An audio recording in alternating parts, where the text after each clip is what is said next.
Hi there, welcome to your new Zappkit. In the next few minutes, I'll walk you through everything you need to set it up and get started.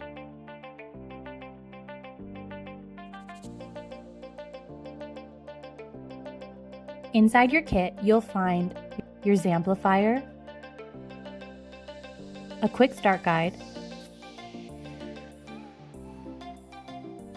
4 adhesive electrode patches, an electrode cord, an audio cord, and your charger with travel adapters. Quick tip: keep the little plastic films that come with the electrodes to help them last longer. Before you jump in, plug in your Z-Amplifier using the included charger. You'll see a blinking orange light while it's charging. When the light turns solid orange, it's ready to be used. Important note: the device won't run while it's still plugged in, so always unplug before using. Now let's wake up your amplifier. Turn the power knob to about 70% or more. Here's what you'll see. The light flashes orange briefly, then turns off for about 10 seconds. That's totally normal. After the pause, it cycles red, then orange, and finally lands on steady green. That steady green means your Z-Amplifier is powered on and ready to go, but not currently receiving any frequency signals. Next, let's connect your phone. Plug the L-shaped end into the audio input on the Z-Amplifier. The other end plugs straight into your smartphone or tablet's audio or charging port, depending on what you use. For me, that's a Lightning connector on my iPhone, but yours might be USB-C or AUX depending on your device.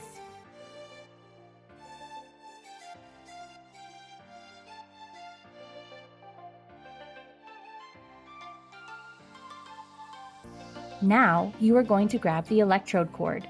You'll notice it has a single L-shaped plug on one end and 2 smaller connectors on the other, sometimes called pigtail connectors. Start by plugging the L-shaped end into the output port on the Z-Amplifier, then snap the 2 pigtail ends onto your electrode patches. Make sure they're pushed in all the way so the connection is snug.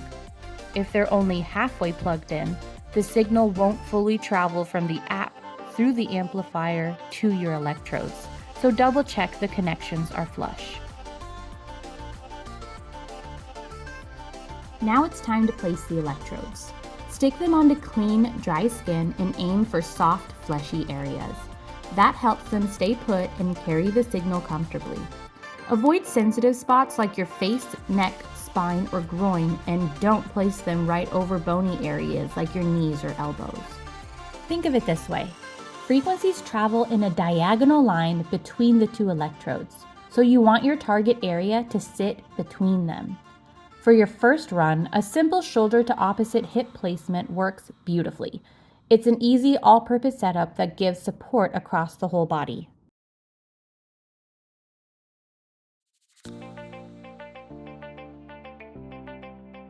Now that you have your phone and electrodes connected to your Z-Amplifier, turn your phone or tablet's volume to 100%. Open the Zap on your device and head to Sequences. Search for a sequence or scroll until you find one you like. Beginners should start with 30-second intervals per frequency. You can adjust this under Settings. When you hit play, you're officially running your first session. The key indicator light on your Z-Amplifier will start blinking green. That's your signal that the frequencies are flowing. Even if you don't feel anything, don't worry.